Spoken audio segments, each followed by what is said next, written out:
السلام عليكم، أنا ريم من ريمز كيتشن، واليوم حنسوي باربيكيو تشيكن سالاد اللي هي سلطة الدجاج بالباربيكيو.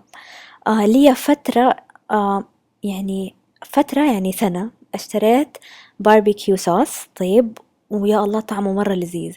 لذيذ ليه؟ لأني بس فكيت له علبة وجربته، بس عمري ما سويت ستيك، عمري ما سويت ولا شيء. فقررت إنه أنا أسوي سلطة فيه، وطبعا لما قررت أسوي سلطة ورحت أشوف تاريخ الانتهاء لقيته انتهى. فيعني اضطريت إنه أروح سوبر ماركت وأجيب واحد تاني عشان أسوي سلطة، والسلطة طلعت مرة طعمة. فعشان نعرف كيف نسوي السلطة خلونا نروح للمقادير.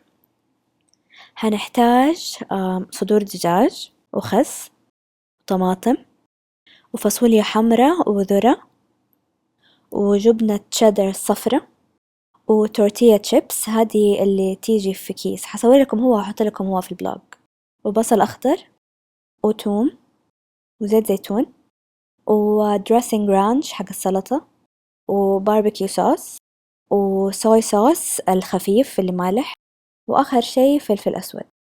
طيب دحين حنشوف كيف حنسويها. أول شي حنسويه هو إننا نتبل الدجاج، حنحط عليه زيت الزيتون والصويا صوص المالحة والثوم وبعدين الفلفل الأسود. الفلفل الأسود ترى هنا كترت وفجأة صار حار، فيعني لا تاخدوا على المنظر هنا. هحط لكم المقادير في البلوج. بعدين نحركها مع بعض ونسيبها في الثلاجة تقريبا نص ساعة إلى ما تتبل. بعدين حنجيب طاوة كبيرة ونسخنها مرة مظبوط، يعني درجة الحرارة تكون عالية. أنا حطيتها على العين الصغيرة اللي في الفرن على الغاز يعني. العين الصغيرة ما حتحرقها، فلو العين عندكم كبيرة ولا الحتة كبيرة اللي حتحطوا فيها خلوا النار ميديم. المهم الطاوة تكون مرة سخنة وقتها نحط الدجاج. دحين السر هنا في إنه الطاوة لازم تكون سخنة، إنه تحبس الموية جوة الدجاجة والدجاجة تكون طرية. يعني لو ملاحظين هنا في الفيديو أبدا ما في ولا نقطة موية من حق الدجاج طلعت برا، فيعني كده حتكون طرية من جوا. حنسيبها على كل جهة تقريبا 3 ل4 دقايق، يعني شيكوا عليها كل شوية يعني عشان لا تنحرق احتياط.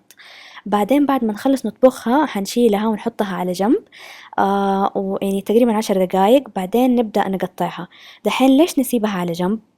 عشان ده الوقت تحتاجه الدجاجة، يعني في الإنجليش يقولوا to rest، يعني ترتاح والسخونة تتوزع فيها مظبوط إن كيس لو في شي منها ما استوى. بعد ما مكعبات الدجاج تصير باردة حنبدأ نحط السلطة، المكونات الباقية قصدي الخس والطماطم. الطماطم لو فيها موية زايدة نشفوها من الموية بعدين ضيفوها، بعدين نحط الفاصوليا والذرة والدجاج.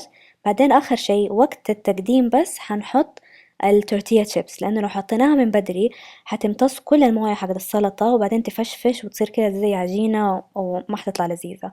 بعدين حنغرفها في الصحن اللي احنا بنستخدمه، وبالله شوفوا يدي، شوفوا كيف الميلة، عشان أنا واقفة على جنب والكاميرا جاية من عند راسي وأسوي أشياء مرة عجيبة وأنا قاعدة أصور عشان لا يبان جسمي كله، كده أسوي مرة أشياء غريبة. بعدين آخر شي حنحط التشيدر تشيز والبصل الأخضر، ونحط الدريسنج اللي هو الرانش دريسنج والباربيكيو صوص. والكميات طبعا ما في كميات محددة للدريسنج، أحس كل أحد على حسب رغبته وعلى حسب الطعم اللي هو يحبه. وبكده حنكون خلصنا فيديو اليوم. إن شاء الله الباربيكيو تشيكن سالاد تكون عجبتكم، ولا تنسوا لما تجربوها تصوروها وتبعتولي هي. لا يعني حتى لو أكلتي نص الصحن وباقي بس خسة واحدة عادي صوريها ابعتيلي، ترى عادي حانبسط يعني.